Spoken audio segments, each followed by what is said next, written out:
Okay sir, మీకు స్త్రీ and పురుషులకి ఇద్దరికి మీరు సమానంగా ట్రీట్ చేస్తారా?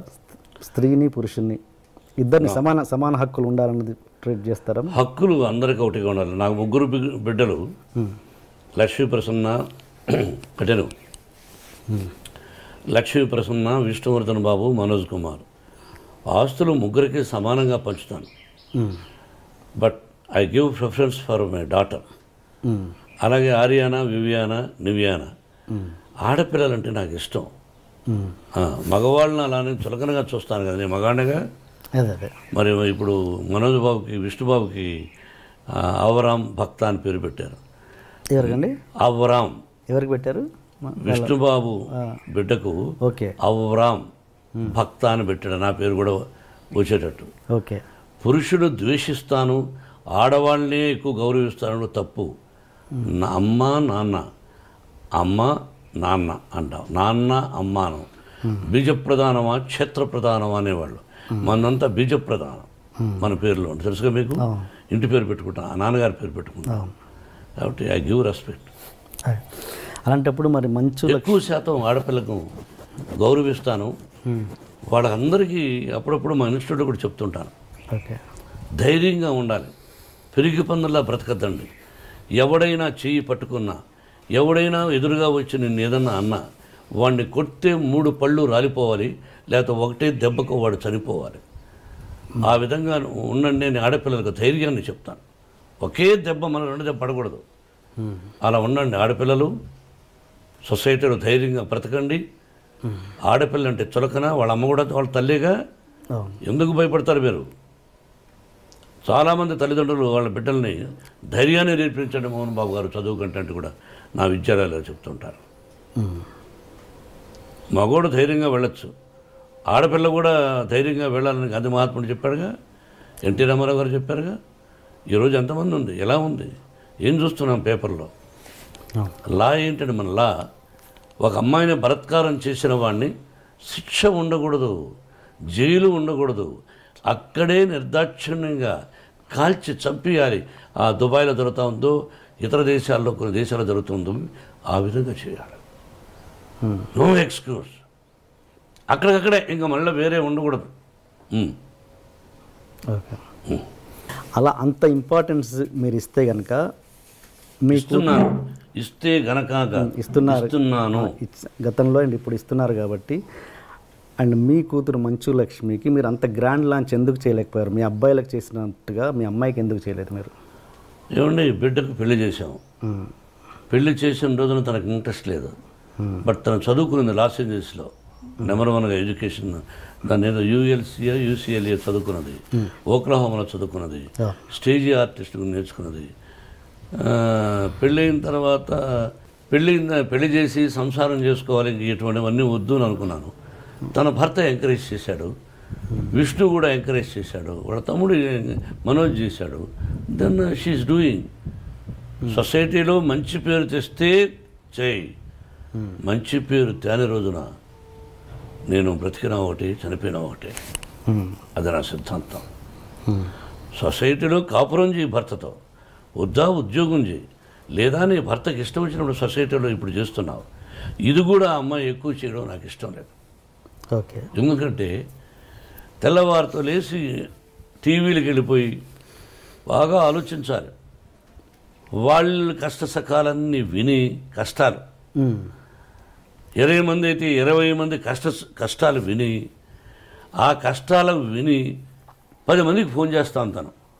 కొంతమంది చూసి స్పందిస్తున్నారు, కొంతమందికి ఫోన్ చేసి అంకుల్ నేను ఫలానా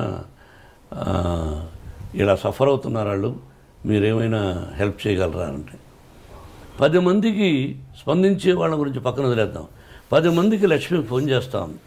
దానిలో 5 మంది ఇష్టపడచ్చు, మిగతా 5 మంది ఏమిరా ఈ అమ్మాయి మనం డబ్బులు అడుగుతా ఉంది, ఆ అమ్మాయి కోసం కాదు ఇతరుల కోసమే, ఎందుకంట ఇదేమిటి అని బాధపడుతూ ఉంటారు కొంతమంది. అది ఎందుకు అని నాకు ఇష్టం లేదు. అది నా తత్వం.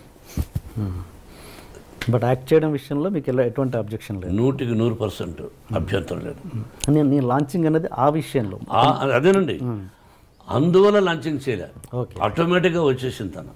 Okay okay okay okay. And ఒక హీరో మనకు సౌత్లో ఉన్నది ఏంటంటే ఒక హీరో కూతురు హీరోయిన్గా రావడం అన్నది ఫ్యాన్స్ ఒప్పుకోరు అన్నది ఒక ఇది ఉంది, ప్రాబ్లం ఉంది. అది మీరు ఎంతవరకు ఎంకరేజ్ చేస్తారా చేయరా? ఫ్యాన్స్ ఒప్పుకోకపోతే ఆ అమ్మాయికి ఫస్ట్ పిక్చర్కి అవార్డులు వచ్చినాయి, శభాష్ అనిపించుకున్నది. అట్లా ఏమీ లేదు. హీరో కూతురు అంటే హీరో చాలా గొప్పవాడా? ప్రజల్లో నుంచి వచ్చినట్టుగా హీరో కొడుకులను ఎంకరేజ్ చేస్తారు, హీరో కూతురులను అంత ఎంకరేజ్ చేయలేదు ఫ్యాన్స్. మా విష్ణువర్ధన్ బాబును ఐపీఎస్ చదవమన్నాను. ఈజ్ ఇంజనీరింగ్లో first class student, national player ఆడాడు బాస్కెట్బాల్. విష్ణు తెలియదు, గొప్పలు చెప్పుకొని నేను. విష్ణు నేషనల్ ప్లేయర్గా ఆడాడు బాస్కెట్బాల్ జేఎన్టీయూ యూనివర్సిటీలో, నెంబర్ 1 స్టూడెంట్, 95 94. మనోజ్ క్రికెట్ ఆడాడు, వీళ్ళు ఆడారు. మనోజ్ని నటుడు అనుకున్నాను, విష్ణుని ఐపీఎస్ చేద్దాము మంచి ఆఫీసర్ అనుకున్నా. కానీ వాడికి నటన మీద ఇంట్రెస్ట్ ఉన్నాడు. అమ్మ చెప్పాడు, నీ ఇష్టం నీదన్నా, అంతేగాని నా తర్వాత నా వంశంలో ఉండేవాళ్ళు ఆర్టిస్టులు అవ్వాలి అని కలలో కూడా ఊహించడా. ఓకే, ఇది కాకతాళీయం, ప్రకృతికి తెలుసు. ఓకే, మీరు మీ కూతురు భయపడుతుంటారా? ఎవరికి? మీ కూతురు. ఓన్లీ ఆ అమ్మాయికే భయపడతా. ఏ విషయంలో? అన్ని విషయాల్లోనూ నా మీద రాక్షసులాగా ఉంటుంది. ఒకటి ఎగ్జాంపుల్. అన్నీ ఆ అంటే ఓ అంటే కోపం ఆ పిల్లకి. నా కోపం ఆ అమ్మాయికి వచ్చింది, ఇంకెవరికి భయపడను. అంత భయపడతాను, అంత ప్రేమిస్తాను. అంటే ఒక ఎగ్జాంపుల్ చెప్పండి, దేనికి భయపడతారు? ఏదైనా 1-1000 ఉంటాయి. రోజులో 10 సార్లు మాడితే 9 సార్లు నన్ను భయపడుతుంది, విసుక్కుంటుంది. మీకు ఎంతమంది గర్ల్ ఫ్రెండ్స్ ఉన్నారు సార్? గర్ల్ ఫ్రెండ్స్ పెళ్లి కాకముందు ఉండేవాళ్ళేమో. నేను శ్రీరామచంద్రుడు అని చెప్పను, పెళ్ళైన తర్వాత ఏకపత్ని వ్రతుడు అని చెప్తాను. మీరు ఏ క్వశ్చన్ వేయాలి, ఏ ప్రశ్న వేయాలి, ఏ ప్రశ్న వేస్తే ప్రజలకు బాగుంటుందని వేయకుండా పర్సనల్కి వెళ్ళారు. నేను మిమ్మల్ని అడుగుతాను, మీరు లేదా? మీరు సత్యశీలురా? చదువుకునేటప్పుడు ఏ అమ్మాయి నేను చూడలేదా? బట్ ఇబ్బంది పెట్టలా, ఏ అమ్మాయిని నేను ఇబ్బంది పెట్టలా.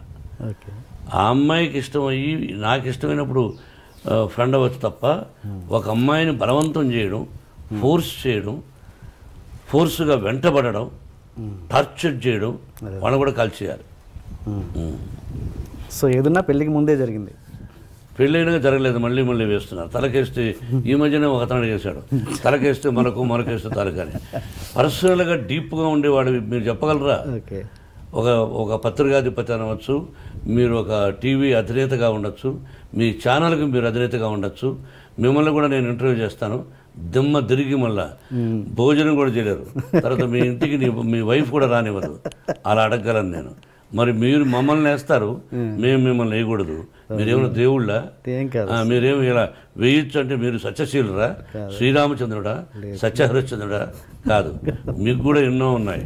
మేమేందుకు ఖాళీగా దొరుకుతామని? ఖాళీగా లేవు, నటులు ఖాళీగా ఉండడం. ఏదో వేద్దాం, ఒక సంచలనం క్రియేట్ చేద్దాం, అదే టీవీలో 20 సార్లు వేద్దాం అని మీ ప్రశ్న అది కాదండి. ఈ వయసులో ఒక విద్యాలయాలు పెట్టుకొని నేను ఒక 14,500 మంది స్టూడెంట్స్ నా బిడ్డలుగా చూస్తూ ఈ రోజున మీరు 40 నాకు పెళ్ళి దాదాపు 30 సంవత్సరాలు అయింది.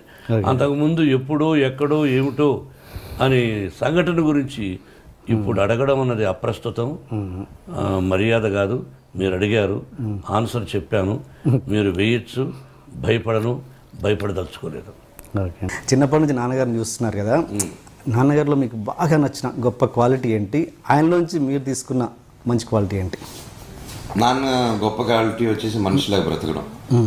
ఏంటంటే ఒకరిని అన్యాయం చేయకుండా, ఒకరిని హర్ట్ చేయకుండా. దేవుడు అంటే ఎప్పుడు అంటారు, రే దేవుడు మనకు అన్నీ ఇచ్చేసారా, ఈ పూజలు ఈ పురస్కారాలు ఇవన్నీ ఎందుకు తెలిసి ఎక్కువ చేయాలి, మనం ఆయనకి థ్యాంక్స్ చెప్తూ ఉండాలిరా మనం ప్రతిదానికి. ఈ లైఫ్ మనకి ఇచ్చారు, ఇది మనం మోల్డ్ చేసుకోవాలి. మనం సరిగా మోల్డ్ చేసుకుని ఒకరు చీట్ చేయకుండా, ఒకరు చేయకపోతే మనం చచ్చిపోయిన తర్వాత మనం దేవుళ్ళు అవుతారా? మానవ జన్మ అంటే అంతే. ఈ ప్రాసెస్లో ఉండే బట్టే అలాగే నువ్వు కరెక్ట్గా 10 మందికి అన్నం పెట్టి ఒకరు కడుపు కొట్టకుండా ఉండు, నువ్వు దేవుడిగా మారిపోతావు చనిపోయిన తర్వాత అన్నారు. సో అది నేను ఫిక్స్ చేసుకున్నాను చిన్నప్పటి నుంచి. So that's one quality I want. నాకు దగ్గర ఏం లేకపోయినా ఓకే మేము గమ్మున ఉంటాం, ఒక కడుపు కొట్టి మాత్రం ఉన్నాం. అలా పైకి వచ్చి అలా ఒకటి చేసి రావాలంటే ఈ రోజుల్లో పెద్ద మ్యాటర్ కాదు. అలా వద్దు, కష్టపడదాం, రెక్కాడిద్దాం డొక్కకు నింపుదాం అనే ఒక కాన్సెప్ట్తోనే బ్రతుకుతున్నాం. అండ్ అది చాలా హాయిగానే ఉంది అండ్ సెల్ఫ్ రెస్పెక్ట్ చాలా ఉంది. గర్వంగా ఈ రోజుకి నాన్న ఇలా బ్రతుకుతున్నారంటే అది ఒకటే రీజన్. అండ్ అది ఫాలో అయితే చాలు మేము. గ్రేట్. అండ్ మీకు అన్నయ్యకి మధ్యలో మేజర్ డిఫరెన్స్ ఏంటి? Height, quality. ఓకే. నాకు అనకన్నా సింపుల్గా చెప్పాలంటే అన్న క్లాస్ నేను మాస్. అది అందరికీ అర్థమైపోయింది. అది కాకుండా లైక్ విష్ణు వచ్చేసి problem like he takes care of dad's colleges కానీ ప్రతిది కానీ అన్న చేసుకుంటాడు. అండ్ సపరేట్గా అన్న కూడా ఇంకా బిజినెసెస్ కాలేజెస్ ఇవన్నీ హ్యాండిల్ చేస్తారు. Is multi task. ఈజ్ ఇంటి బిజినెసెస్ అవి చేస్తారు. నన్ను అంటారు మా ఇంట్లో చూసుకోండి, నువ్వు చూసుకోవచ్చు కదా డాడీ అంటారు. నువ్వు చూసుకొని తిరుగుతూ ఉంటారు, మైక్లో కూడా అంటారు వీడేది చూసుకోండి ఇంట్లో అనేది. ఆల్రెడీ ఉన్న దాంట్లో చూసుకోవడం నాకు అసలు కిక్ లేదు. అన్న హ్యాపీగా నెంబర్ 1గా చూసుకుంటున్నాడు, మళ్ళీ నేను కూడా దూరం చూసుకుంటాను దాన్ని. సో అందుకనేసి నేను ఎప్పుడో ఇంటర్ నుంచే ఫిక్స్, ఇది అన్నది, అన్న చూసుకుంటాడు, నేను యాక్టర్ని, నేను యాక్టింగ్ సైడ్ ఇది చూసుకుంటాను. అండ్ నేను only my total focus is acting. It's టెక్నికల్గా కానీ ఇటు కానీ సినిమా కానీ స్క్రిప్టింగ్ కానీ ఒక సినిమానే నా ప్రపంచం. అండ్ సినిమా తర్వాత నా ఫ్యామిలీ అండ్ నా friends. This is my life simple. ఇంక దాంట్లో ఎక్కువ బిజినెస్ పెట్టేది పెట్టి ఇంక ఎవరికి టైం ఇవ్వకుండా అయిపోతుంది లైఫ్. మీ ఇద్దరు కాంబినేషన్లో మూవీ ఎప్పుడు ఉండొచ్చు అంటారు? మంచి స్క్రిప్ట్ వచ్చినప్పుడు అండి. ఇట్స్ ఆల్వేస్ అప్పుడు right script and right director వచ్చినప్పుడు డెఫినెట్గా చేస్తాం. ఓకే, మన శౌర్య సినిమాకి వస్తే మీరు దశరథ్ గారు ఇంతకుముందు శ్రీ సినిమా చేశారు. అది అంతగా పెద్దగా ఆడలేదు. తర్వాత మళ్ళీ దశరథ్ గారికి కలిసి పనిచేయడానికి మేజర్ మిమ్మల్ని అట్రాక్ట్ చేసిన పాయింట్ ఏంటి? స్క్రిప్ట్ అండి. Main script. And first appointment ఇచ్చిన కారణం మెయిన్ ఏంటంటే నాకు is a very good technician. ఆయన మంచి డైరెక్టర్. అండ్ మాకు అంతకంటే ఎక్కువ నాకు అనుబంధం ఆయన ఉంటే. సో ఆయన సక్సెస్ ఫెయిల్యూర్ ఇవేవి నేను చూడలేదు. మెయిన్గా నేను చూసింది ఎప్పుడు మామూలుగా చూసేది ఒక మనిషి హార్డ్ వర్క్ చేస్తే కరెక్ట్ స్క్రిప్ట్ అన్ని పడినప్పుడు వస్తుంది, ఆ టాలెంట్ ఉన్నప్పుడు. And is a talented director. Maybe he didn't get right scripts in between అంతే. అండ్ నాకు కూడా I didn't get right scripts in one between. So ఒక ఆయన ఫోన్ చేసి ఫైట్స్ లేదు, కొత్తగా ట్రై చేశాను మనోజ్ అనగానే నాకు అర్థమైంది దశరథ్ గారు సంథింగ్ న్యూగా ట్రై చేస్తున్నారు. సో నన్ను ఫైట్స్ లేకుండా అడిగారంటే ఏదో కొత్తది పెట్టుకుని వచ్చారు, స్ట్రాంగ్ పాయింట్. ఇమీడియట్గా రండి అని చెప్పేసి ఇమీడియట్గా విని హాఫ్ అన్ అవర్లో ఓకే చేశాను స్క్రిప్ట్. 1 సిట్టింగ్లోనే చేసి అదిరిపోయింది. గురు నాకు యాస్టీస్ తెర మీద ఎక్కియండి, నేను ఇంకేం అడగను. అదొకటే మేము ప్రివ్యూ రోజు అడుగుతాను నాకు డౌట్స్ ఉంటే, అప్పటివరకు ఇదే ఎక్కింది నాకు అని చెప్పొద్దు. షూటింగ్ టైంలో కూడా నాకు ఏదైతే చెప్పాడో అదే తీసుకెళ్లారు. ఫైనల్గా నాకు అద్భుతమైన సినిమా తీసి పెట్టారు. నాకు నేను సాటిస్ఫై అయ్యేంత సినిమా. మీరు మేజర్గా ప్రతి సినిమాకి మీరు మేజర్గా ఇంపార్టెన్స్ ఇచ్చే పాయింట్స్ ఏంటి? ఒక సినిమా మీరు ఓకే చేయడానికి ఏది ఇంపార్టెన్స్, ఏది ఎక్కువ? ఐ డోంట్ నో, నా క్వశ్చన్కి ఆన్సర్ చేయలేకపోవచ్చు. అప్పుడు మూడు బట్టి. అంటే ఇట్స్ ఆల్ సినిమా అనేది ఇట్స్ అన్ ఎమోషన్. ఇట్స్ ఇది you have to try. So నేను మామూలుగా ఇప్పుడు నెక్స్ట్ ఆల్రెడీ రెడీగా ఉంది. సో ఇప్పుడు దాని మీద దిగిపోతాను. అది జరిగేటప్పుడు ఇంకోటి ఏదైనా 1 or 2 వచ్చింది అనుకోండి, నేను హోల్డ్ చేస్తాను ఇమీడియట్గా. ఇది పని చేస్తే అది పని చేయలేను. సో ఎప్పుడైనా గ్యాప్ దొరికినప్పుడు అది వింటాను. So I keep working on that. అంటే బ్యానర్ కానీ డైరెక్టర్ కాంబినేషన్స్ ఇలాంటి వాటికి ఫస్ట్ నుంచి అంటే దట్స్ సక్సెస్ఫుల్ ఫార్ములా. నాన్నగారు ఫస్ట్ నుంచి, నాన్నగారు కానీ నా వెల్ విషర్స్ కానీ ఇండస్ట్రీ పెద్దవాళ్ళు కానీ, నువ్వు పెద్ద డైరెక్టర్తో చేయాలి, ఈ కాంబినేషన్ ఏముంది, ఇది పలానా ఒక బడ్జెట్తో ఇలా చేసుకో, పెద్ద డైరెక్టర్ని పెట్టుకో, హీరోయిన్ పెట్టుకో, సెటప్ ఉండాలి మనకి, సో ఈజీగా ఉంటుంది అనేస్తే నాకు చిన్నప్పటి నుంచి ఒక ఇది ఉందనమాట. నేను కాలేజ్ స్కూల్లో ఉన్నప్పుడు చిన్నప్పుడు ఎవరైనా సిల్వర్ స్పూన్ అంటే కాలిపోయింది నాకు. అంటే నీకేం తెలుసు ఈజీగా వేస్తావు సిల్వర్ స్పూన్. నాకు మార్కులు సరిగేటట్టు ఈ సిల్వర్ స్పూన్ కదా మార్కులు రావడం సిల్వర్ స్పూన్కి ఏమైనా సంబంధం ఉందా అని వాళ్ళు టీచర్స్కి అది చిన్నప్పుడు బాగా ఇది చేసేవాళ్ళు. సో నాకు లేదు అనేసి ఇలా కాదనేసి ఇంక 2000 నుంచి నా క్యారెక్టర్ ఎలా మారిపోయిందంటే, యూఎస్కి వెళ్ళినప్పుడు ఒక డోనట్ స్టోర్లో మాపులు వేసుకుంటూ డబ్బు సంపాదించడం, అలా వెళ్ళిపోయింది మైండ్. సో నో, ఏ పని చేసి మన డబ్బు. అండ్ రేపు నేను సక్సెస్లో వచ్చేసిన తర్వాత నాకు వైఫ్ ఉంది. ఈరోజు ఇది వైఫ్ రాకముందు థాట్. అండ్ రేపు పిల్లలు పుట్టారు. వాడు టక్క నాన్న ఇది నీ ఫుడ్డా డాడీ ఫుడ్డా రెడీ, ఇది నీ ఫుడ్డా తాత ఫుడ్డా అని అడిగితే నా ఫుడ్ రా ఇది అని చెప్పాలని ఒక ఆశ నాకు. సో అది చెప్పాలంటే నా గేమ్ నేనే చేసుకోవాలి. అందుకోసమే నేను నా కొత్త వాళ్ళతో కానీ వీళ్ళతో కానీ దట్స్ మై జర్నీ. ఇప్పటికీ అంటారు అది కరెక్ట్ కాదమ్మా, ఇప్పటికీ మించిపోలేదు నువ్వు ఇది చేయంటే, ఇప్పటికీ నాకు మించిపోయాను. ఐఎమ్ ద హ్యాపీయెస్ట్ పర్సన్ నేను. నాకు రేపు సినిమా రిలీజ్ అవుతుందంటే ఈరోజు గర్వంగా ఉన్నా కొత్తది ట్రై చేశారని చెప్పి. ఒక దాంట్లో స్టక్ అవుతారు. So it's my battle and it's my and I'm loving my journey.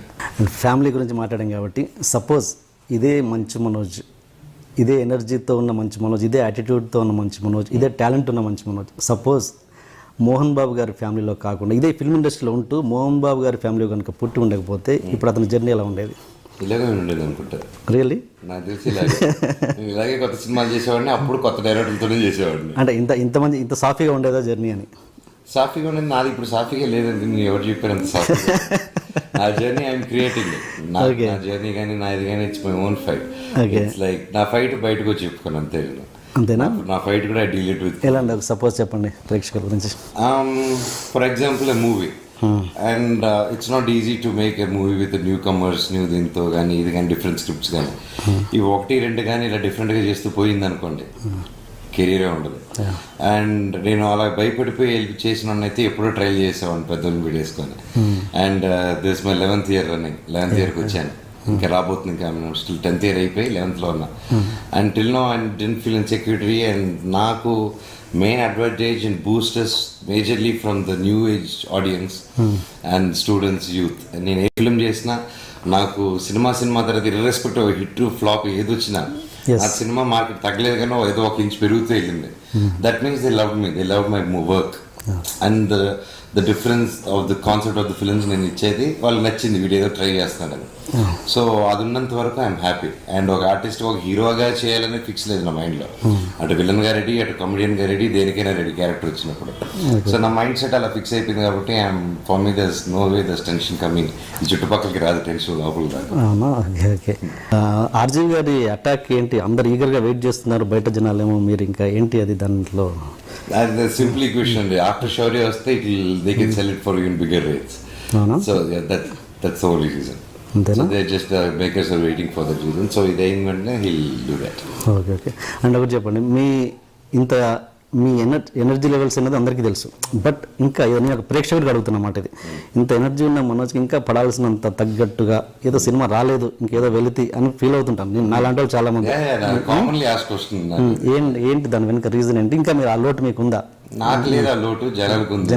నా వెల్ విషెస్ అందరికి ఉంది ఆ లోటు, బట్ నాకు ఆ లోటు లేదు. So I'm happy what I'm doing. Success failure అనేది వచ్చినప్పుడు వస్తుంది, అది వచ్చినప్పుడు ఎవరు ఆపలేరు. So the range of success as long as నన్ను తిట్టుకోకుండా నేను చేసిన సినిమాలు అబ్బా అనకుండా ఉంటే చాలు, అప్పుడు అనకుండా కాపాడుకుంటూ వస్తున్నాను. So in that as an actor I'm success in that way. Success అందరూ ఒప్పుకుంటారు. లైక్ నా సాటిస్ఫాక్షన్ అక్కడ వరకు రైట్. సో నా సాటిస్ఫాక్షన్ సక్సెస్ కి ఫెయిల్యూర్ కి అసలు సంబంధమే లేదు నాకు. నా హ్యాపీనెస్ దాంట్లో పెట్టలేదు నేను, నా హ్యాపీనెస్ పనులు పెట్టాను.